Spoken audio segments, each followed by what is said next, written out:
The Black Swan by Nassim Taleb. The Black Swan from 2010 offers insights into perceived randomness and the limitations we face in making predictions.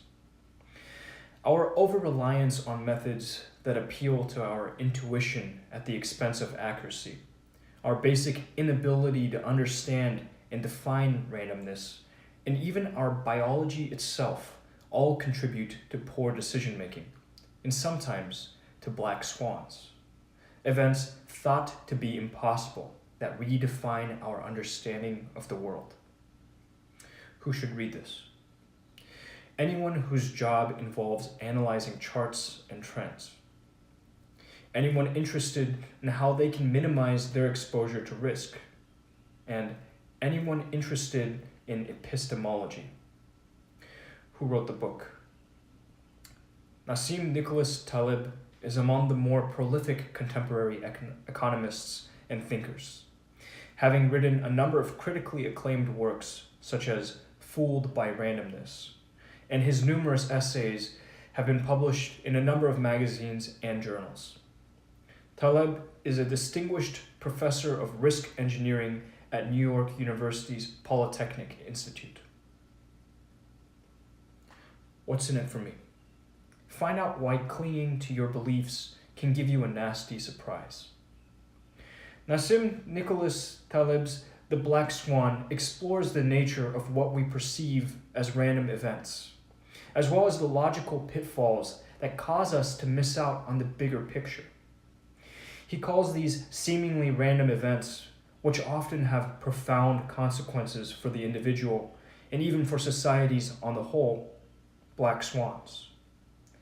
By giving us a better understanding of our own shortcomings when it comes to making predictions, Taleb offers advice that can help us to recognize when our judgment is clouded by the desire to fit information into neat, easy-to-understand narratives. In these blinks, you'll find out how to avoid mistaking noise for knowledge and how to make better use of your ignorance. You'll learn why thinking like a turkey could be bad for your health. You'll also find out why the greatest threat to a casino might actually have nothing to do with gambling. Finally, you'll discover why knowing what you don't know can save you from losing your life savings. Black swans are events thought to lie outside the realm of possibility, and yet happen anyway. As human beings, we are particularly good at turning all of the stimuli from our environment into meaningful information. This is a talent that has allowed us to create the scientific method, philosophize about the nature of being, and invent complex mathematical models.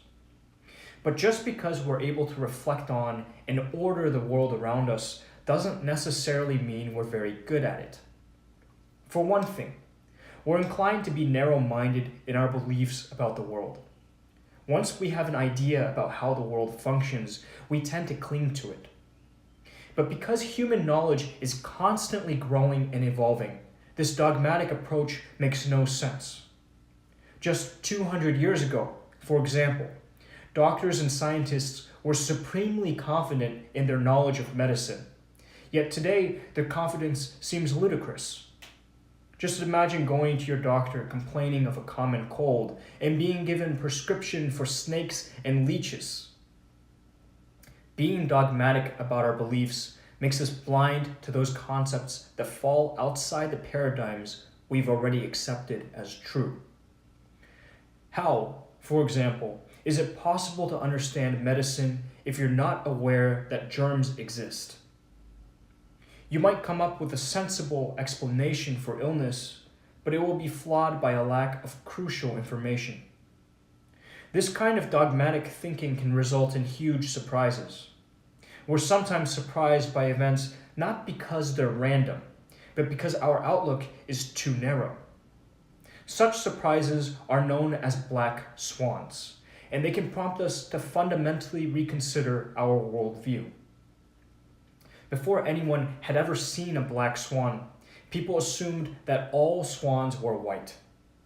Because of this, all their depictions and imaginations of the swan were white, meaning that white was an essential part of swanness. So when they discovered their first black swan, this fundamentally transformed their understanding of what a swan could be. As you'll see, black swans can be as trivial as learning that not all swans are white, or as life-changing as losing everything because of a stock market crash. Black swan events can have earth-shattering consequences for those who are blind to them. The effect of a black swan isn't the same for all of us. Some will be hugely affected by them, others hardly at all. The power of their effect is largely determined by your access to relevant information. The more information you have, the less likely you are to be hit by a black swan. And the more ignorant you are, the more you are at risk. This can be seen in the following scenario. Imagine making a bet on your favorite horse, Rocket. Because of Rocket's build, her track record, the skill of the jockey, and the poor competition, you believe that Rocket is the safest bet and gamble everything you own on the horse winning.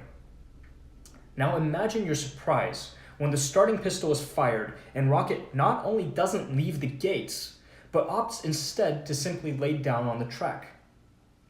This would be a black swan event. Given the information you'd gathered, Rocket winning was a safe bet, yet you lost everything the instant the race began. But this event will not be a tragedy for everyone. For example, Rocket's owner made a fortune by betting against his own horse. Unlike you, he had additional information, knowing that Rocket was going to go on strike to protest animal cruelty. Just that small amount of information saved him from having to suffer a black swan event. The impact of black swans can also differ widely in scale. Rather than affecting only individuals, sometimes entire societies can experience a black swan. When this happens, a black swan can transform how the world works, impacting many areas of society, like philosophy, theology, and physics. For example, when Copernicus proposed that the Earth is not the center of the universe, the consequences were immense, as his discovery challenged both the authority of the ruling Catholics and the historical authority of the Bible itself. In the end, this particular black swan helped to establish a new beginning for all of European society. We are very easily fooled by even the most basic of logical fallacies. Although humans seem to be the most intelligent animals on the planet, there's still a long way to go before we'll have outgrown all of our bad habits. One such habit is creating narratives based on what we know of the past. While we tend to believe that the past is a good indication of the future, this is often a fallacy. It leaves us prone to mistakes because there are simply too many unknown factors which could go against our narratives. For example, imagine you're a turkey living on a farm. Over the years, the farmer has fed you, let you roam freely, and provided a place to live. Using the past as your guide, there's no reason to expect that tomorrow should be any different. Alas, tomorrow is Thanksgiving, and you are decapitated, filled with spices, thrown in an oven, and devoured by those who had housed and fed you. As this example shows, believing that we can base predictions about the future on knowledge of the past is a fallacy with potentially dire consequences. A similar fallacy is confirmation bias. We often search for evidence only for those beliefs we formed already, even to the extent that we ignore any evidence that contradicts them. When we encounter information that goes against what we already believe, we're unlikely to accept it, and even less likely to investigate further. If we do investigate, we'll probably look for sources that undermine this information. For example, if you strongly believe that climate change is a conspiracy, but then happen to see a documentary called The Undeniable Evidence for a Changing Climate, it's likely that you'll be upset. If after this you did a web search for information about climate change, it's more probable that the search terms you use would be climate change hoax and not evidence for and against climate change. While both of these fallacies are anti-scientific, it turns out that we can't do much to avoid such bad reasoning. It's simply in our nature. The way that our brains categorize information makes accurate predictions extremely difficult. During our evolution, the human brain developed certain ways to categorize information. While these were great for surviving in the wild, when we needed to learn and adapt quickly to our dangerous surroundings, they are terrible in today's complex environments. For instance, one way we incorrectly categorize information is the so-called narrative fallacy, where we create linear narratives to describe our current situation. This is due to the massive amount of information we're faced with every day. To make sense of it all, our brains select only that information it considers important. For example, while you probably remember what you ate for breakfast this morning, it's doubtful you remember the color of everyone's shoes on the subway. In order to give meaning to these unconnected bits of information, we turn them into a coherent narrative. For example, when you reflect on your own life, you probably select only certain events as meaningful, and you order those events into a narrative to explain how you became who you are.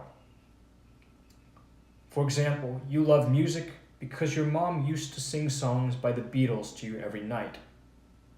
However, creating such narratives is a poor way to gain any meaningful understanding of the world.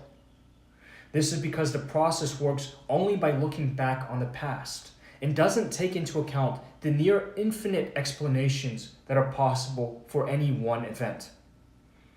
The fact is that tiny, apparently insignificant events can have unpredictable, major consequences.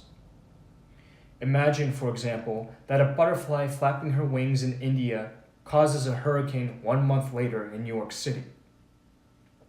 If we catalog each stage of cause and effect in this process as they occur, then we'd be able to see a clear causal relationship between events. But since we only see the outcome, in this case, the hurricane, then all we can do is guess at which of the simultaneously occurring events actually influenced that outcome. We don't easily distinguish between scalable and non-scalable information. We humans have developed many methods and models for categorizing information and making sense of the world. Unfortunately, however, we're not very good at distinguishing between the different types of information, most crucially between scalable and non-scalable information. But the difference between those types is fundamental. Non-scalable information, such as body weight and height, has a definite statistical upper and lower limit. Body weight is non-scalable because there are physical limitations on how much a person can weigh. While it is possible for someone to weigh 1,000 pounds, it is physically impossible for anyone's weight to reach 10,000 pounds. Because the properties of such non-scalable information are clearly limited, it's possible for us to make meaningful predictions about averages. On the other hand, non-physical or fundamentally abstract things, like the distribution of wealth or album sales, are scalable. For example, if you sell your album in digital form through iTunes, there's no limit to how many sales you might make, because distribution is not limited by the amount of physical copies you could manufacture. Furthermore, because the transactions take place online, there's no shortage of physical currency to prevent you from selling 1 trillion albums. This difference between scalable and non-scalable information is crucial if you want to have an accurate picture of the world. And trying to apply those rules that are effective with non-scalable information to scalable data will only lead to mistakes. For example, say that you want to measure the wealth of the population of England. The simplest way to do this is to work out their per capita wealth by adding up their total income and dividing that figure by the number of citizens. However, wealth is actually scalable. It's possible for a tiny percentage of the population to own an incredibly large percentage of the wealth. By merely collecting data on the per capita income, you end up with a representation of income distribution that probably doesn't accurately reflect the actual reality of the citizens of England. We are far too confident in what we believe we know. We all like to keep ourselves safe from harm, and one of the ways that we do this is assessing and managing the possibility of risk. This is why we buy things like accident insurance, and we try not to put all our eggs in one basket. Most of us try our best to measure risks as accurately as possible to ensure that we don't miss out on opportunities, while also ensuring that we don't do something we may later regret. To achieve this, we have to evaluate any possible risks and then measure the probability that these risks will materialize. For example, imagine you are in the market to purchase insurance. You want to buy the kind of policy that will protect you against the worst case scenario, but also will not be a waste of money. In this case, you'd have to measure the threat of disease or accident against the consequences of those events transpiring, and then make an informed decision. Unfortunately, we are far too confident that we know all the possible risks which we need to protect ourselves against. This is called the ludic fallacy. And according to it, we tend to handle risk as we would a game, with a set of rules and probabilities that we can determine before we play. Yet treating risk like a game is itself risky business. For example, casinos want to make as much money as possible, which is why they have elaborate security systems and ban players that win too much too frequently. But their approach is based on the ludic fallacy. The major threats to casinos may not be lucky gamblers or thieves, but rather, for example, a kidnapper who takes the owner's child hostage, or an employee failing to submit the casino's earnings with the IRS. The casino's greatest threats might be completely unpredictable. As this shows, no matter how hard we try, we'll never be able to accurately calculate every risk. Next, we'll find out how being aware of our ignorance is far better than remaining unaware of it. Taking an inventory of what you don't know will help you to assess risks better. We've all heard the phrase, knowledge is power. However, sometimes we're constrained by what we know, and at these times, recognizing what you don't know is far more advantageous. Indeed, by focusing only on what you know, you limit your perception of all the possible outcomes of a given event and create fertile ground for the occurrence of Black Swan events.